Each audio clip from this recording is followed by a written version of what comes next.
इथे फक्त दागिने नाही तर पिढ्यानपिढ्यांचा विश्वास मिळतो. परंपरेची झळाळी आणि विश्वासाची खात्री. कैलास अडगावकर ज्वेलर्स, दत्त मंदिर बस स्टॉप, नाशिक रोड. चिंचाळे परिसरात होणाऱ्या दारू दुकानाला नागरिकांकडून तीव्र विरोध करण्यात आला आहे. सदर ठिकाणी जर दारू दुकान झाले तर काय होईल, अशा मोठ्या दहशतीच्या सावटाखाली येथील महिला वर्ग आहे. गेल्या 2020 सालापासून येथे एका देशी दारू दुकानाचे काम सुरू आहे.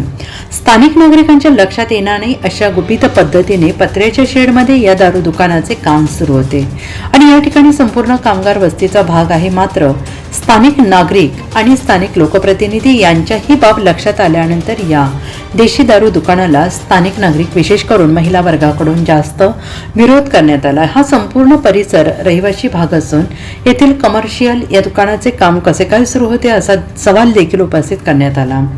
आणि ज्या ठिकाणी जे दारूचं दुकान होतंय ते सगळे रहिवासी आज माझ्यासोबत गेल्या 2-3 तासापासून कलेक्टर साहेबांच्या ऑफिस येऊन बसलो होतो. आज सुनावणी झाली आहे.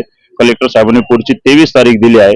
23 तारखेला समोरचा आणि सगळं म्हणणं मांडून 3 सुनावण्या होत्या, त्याच्या 3री सुनावणीमध्ये फायनल होईल असं त्यांनी सांगितलं आहे. आणि आम्ही जे दुकान आज तिकडे होतंय त्यांनी सांगितल्याप्रमाणे की आम्ही सगळ्या प्रकारे ते दुकान पॅक केलं आहे.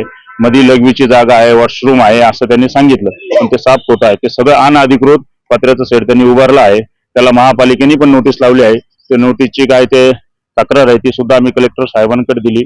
आणि आज आमचं जे काय म्हणणं होतं जे आम्ही साहेबांना सांगितलं, साहेबांनी आम्हाला 23 तारीख दिली आहे. आम्हाला आश्वासन दिलेलं आहे तर 23 तारखेला तुम्हाला नक्की न्याय मिळेल अशी आम्हाला अपेक्षा आहे. म्हणून आम्ही पुढच्या 23 तारखेपर्यंत वाट बघणार. आणि त्या ठिकाणी जर दारूचं दुकान जर चालू झाले तर आमच्या त्या घरांना कुठल्याही याची किंमत राहणार नाही. तरी आमची कळकळीची विनंती आहे त्या मामांना का आमच्या इथे दारूचं दुकान तुमचे झालेलं नाही पाहिजे. तुम्ही वास्तविक ते दुकान कुठेतरी दुसरीकडे केलं पाहिजे की ते दुकान तिथे चालू झालं नाही पाहिजे. त्यासाठी आम्ही लढणार आहे. आज त्यांची सुनावणी होती, ती जर का आमच्या साईडनी लागली नाही तर आम्ही रस्त्यावरती उतरणार आहे. इसके लिए हम बार बार आ रहे, लोगों को कहने कलेक्टर करने आ रहे, उसके करने आ रहे, लेकिन हमारी सुनावनी ही नहीं हो रही है. हमारी सुनावनी होने होना, हम सब लाडके बहन की ये मान्यता है कि हमारी सुनावनी होने होना.